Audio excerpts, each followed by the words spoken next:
வணக்கம். நான் தமிழன்பன். கடந்த 2 நாட்களாக நாம் தமிழர் கட்சி ஒருங்கிணைப்பாளர் சீமான் அவர்கள் மீண்டும் தமிழ்நாடு அரசியலில் பெரும் பேசுபொருளாக மாறியிருக்கிறார்.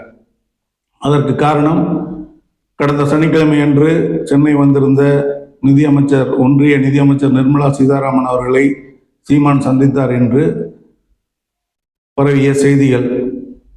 அந்த செய்திகளுக்கு பிறகு அவரை சந்தித்த செய்தியாளர்களிடம், நான் பார்க்கவில்லை, பார்த்தால் சொல்லப் போகிறேன், எனக்கு என்ன பயமா என்று அவர் வெளிப்படையாக சொல்லிவிட்டார். ஆனாலும் அவர் பார்த்தது உண்மைதான். இந்த நேரத்தில் பார்த்தார், இத்தனை மணிக்கு பார்த்தார், முதலில் இந்த இடத்தில் பார்ப்பதாக இருந்தது, மீண்டும் இடம் மாறி இந்த இடத்தில் பார்த்தார் என்றெல்லாம் பல்வேறு செய்திகள் அவரை சுற்றி உலா வந்து கொண்டே இருக்கின்றன.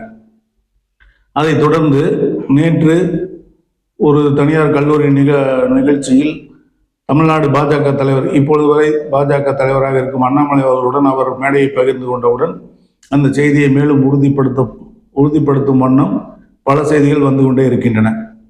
அந்த மேடையிலே சீமானை அண்ணாமலை அவர்கள் புகழ்ந்து பேசினார் என்றும், அண்ணாமலையை சீமான் அவர்கள் புகழ்ந்து பேசினார் என்றும், நிர்மலா சீதாராமனை சந்தித்தாரா இல்லையா என்ற சர்ச்சை இருக்கும் பொழுதே அண்ணாமலையுடன் மேடையை பகிர்ந்து கொண்டு அவரை பாராட்டி பேசி இருப்பதால் இவர் நிர்மலா சீதாராமனை சந்தித்தது உண்மைதான், அதை மறைக்கிறார்.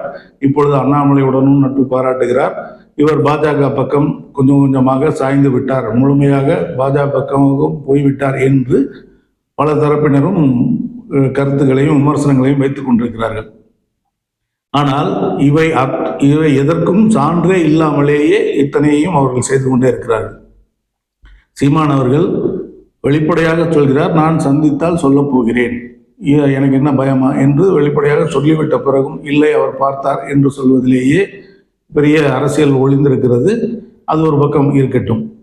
நேற்று மேடையிலே சீமானை புகழ்ந்து அண்ணாமலை பேசினார் என்பதும், அண்ணாமலையை புகழ்ந்து சீமானை பேசினார் என்பதும் மேடை நாகரிகம் கருதிய செயல்கள். அதை தாண்டி சீமான் பேசிய கருத்துகளில் அண்ணாமலையை புகழ்ந்து அவர் பேசியதும், பிரதமர் மோடி அவர்கள் உலகமெங்கும் சென்றாலும் தமிழ் மொழியை பற்றி பெருமையாக பேசுகிறார் என்றும் சீமான் பேசியதாகத்தான் தலைப்புகள், செய்திகள் வந்து கொண்டே இருக்கின்றன. இதன் மூலம் என்னவென்றால், அவர் முழுமையாக பாஜக பக்கம் போய்விட்டார் என்று சொல்வதற்காக இவைதான் தலைப்பாக இருக்கின்றன, செய்திகளின் தலைப்பாக சமூக வலைதளங்களில் முதலெழுத்தாக இருக்கின்றன. உண்மையில் நேற்று அண்ணாமலை அவர்கள் பேசும்போது, நான் தேசியத்திலிருந்து தமிழை பார்க்கிறேன், அவர் தமிழிலிருந்து தேசியத்தை பார்க்கிறார், அதாவது இந்தியாவிலிருந்து நான் தமிழ்நாட்டை பார்க்கிறேன், அவர் தமிழ்நாட்டிலிருந்து இந்தியாவை பார்க்கிறார் என்று பொருள்பட அண்ணாமலை அவர்கள் பேசினார்கள்.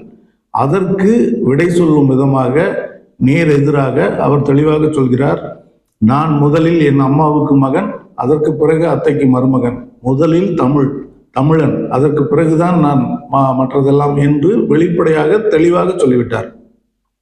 இன்னொன்று, ஒரு நாட்டில் என் வீடு, அவர் வீடு, எல்லா வீடும் நன்றாக இருந்தால்தான் அந்த நாடு நன்றாக இருக்கிறது என்று பொருள். ஒரு வீட்டை சிதைத்து விட்டு அந்த நாடு நன்றாக இருக்கிறது என்றால் அது பொருளே இல்லை என்றே வெளிப்படையாகவே பேசுகிறார் சீமான் அவர்கள். இன்னொன்று, இப்பொழுது வருகிற ஞாயிற்றுக்கிழமை என்று அவர் வக்பு திருத்த மசோதாவுக்கு எதிராக தமிழ்நாடெங்கும் போராட்டம் வேறு அறிவித்திருக்கிறார். தொடர்ந்து இப்பொழுது மட்டுமல்ல, சீமானின் அறிக்கைகளை தொடர்ந்து பின்பற்றி வருபவன் நான் என்கிற அடிப்படையில் சொல்கிறேன்.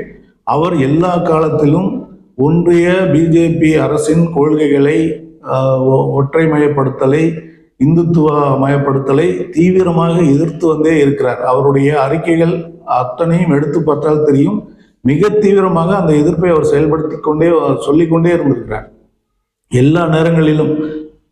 எல்லா நேரங்களிலும் ஒன்றிய அரசின் மக்கள் விரோத போக்கை, சிறுபான்மை மக்கள் விரோத போக்கை, ஒற்றை நாடு அதிகாரத்தை குவிக்கும் போக்கு, எல்லாவற்றையும் அவர் எதிர்த்து கொண்டேதான் வருகிறார்.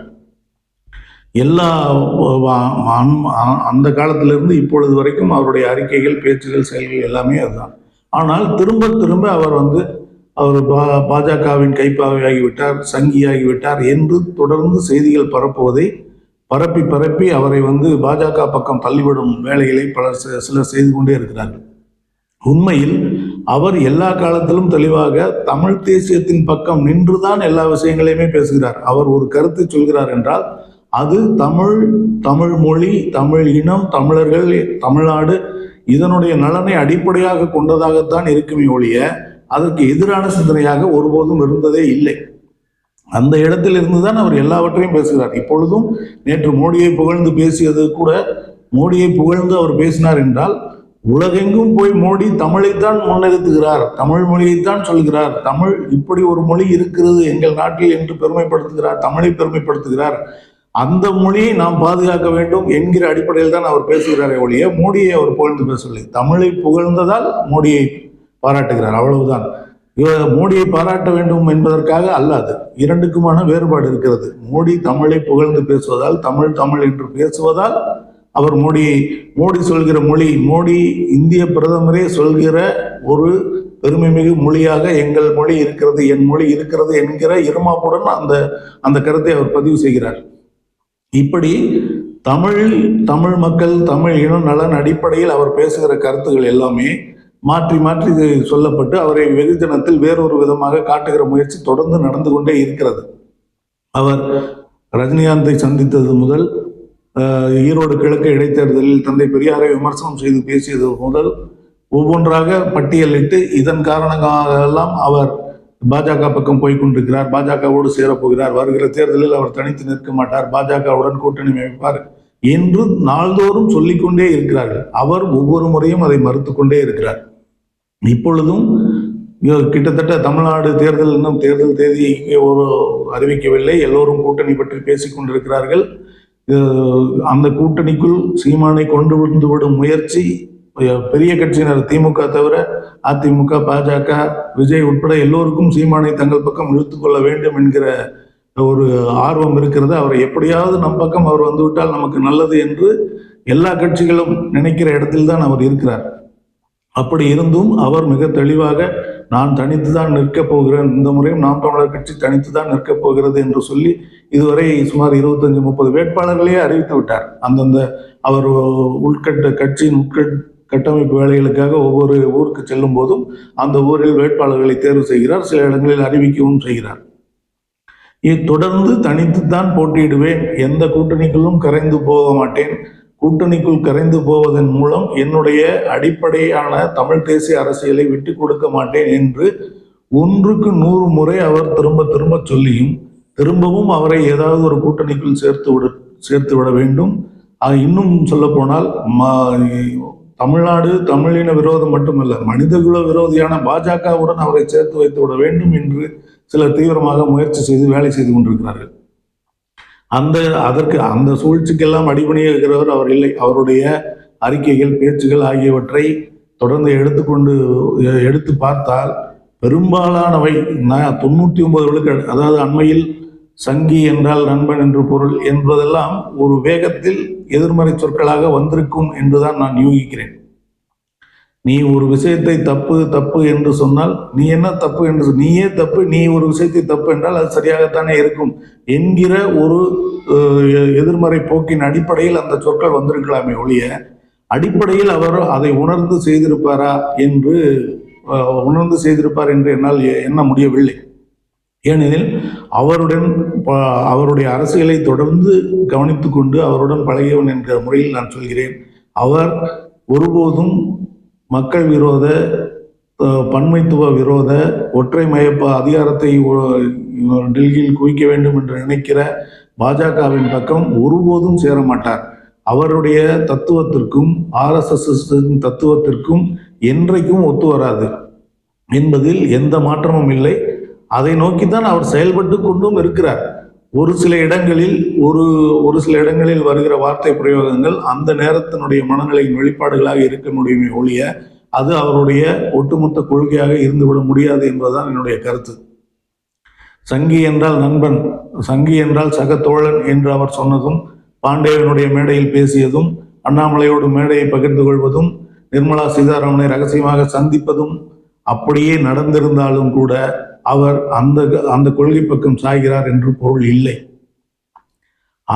இந்த சந்திப்புகளின் மூலம் தன்னுடைய கொள்கைக்கு என்ன பலன் சேர்க்க முடியும் என்கிற எண்ணத்தில் அவர் சந்தித்திருக்கலாம் அல்லது அந்த மேடைகளை பகிர்ந்து கொண்டிருக்கலாம். இன்னொன்று, அவர் கிட்டத்தட்ட 15 ஆண்டுகளாக தமிழ்நாடு எங்கும் சுற்றி சுற்றி தொண்டை வரல கத்திக்கொண்டே இருக்கிறார். நேற்று போன தேர்தலில் திடீரென்று நடிகர் கமலஹாசன் கட்சி ஆரம்பித்தவுடன் இவருக்கு கிடைக்காத இவருடைய உழைப்புக்கு கிடைக்காத மரியாதை நடிகன் என்கிற புகழுக்காக அவருக்கு கிடைத்தது. இப்பொழுது அதே போல் இவருடைய உழைப்புக்கு கிடைக்காத மரியாதை விஜய் என்கிற ஒரு நடிகருக்கு கிடைக்கிறது என்பதன் மூலம் சில மனச்சங்கடங்கள், அதிருப்திகள், மன உளைச்சல்களுக்கு அவர் ஆளாகி இருக்கலாம். இவ்வளவு நாம் போராடி கொண்டிருக்கிறோம். இந்த ஊடகங்களும் மக்களும் அவரை நோக்கி போகிறார்களே என்பதற்காக, தன்னை கவனிக்க வைக்க வேண்டும் என்பதற்காக சில சொற்களை வேகமாக பேசியிருக்கலாம் அல்லது மாற்றி பேசியிருக்கலாம். ஆனால் அவருடைய அடிப்படை கொள்கை என்பது எனக்கு தெரிந்து தமிழ் தேசியம், தமிழ் இனம், தமிழ் மொழியை பாதுகாக்கக்கூடியது, அதை மென்மேலும் வளர்த்தெடுக்கக்கூடியது. இங்கு இல்லை தமிழீழத்திற்கும், அதாவது உலகெங்கும் தமிழன் இல்லாத நாடு இல்லை, தமிழனுக்கு என்று ஒரு நாடு இல்லை என்கிற ஈழத்தமிழர்களின் வழியை பின்பற்றி தமிழனுக்கென்று தமிழர்களுக்கென்று ஒரு தனி நாடு வேண்டும் என்கிற உள்ள சிந்தனையோடு, ஆனால் அதே சமயம் இந்திய அரசியலமைப்பு சட்டத்தின் கீழ் என்னென்ன செய்ய முடியுமோ அத்தனையும் செய்து கொண்டு அவர் செயல்பாட்டை கொண்டிருக்கிறார் என்றுதான் நான் உணர்கிறேன்.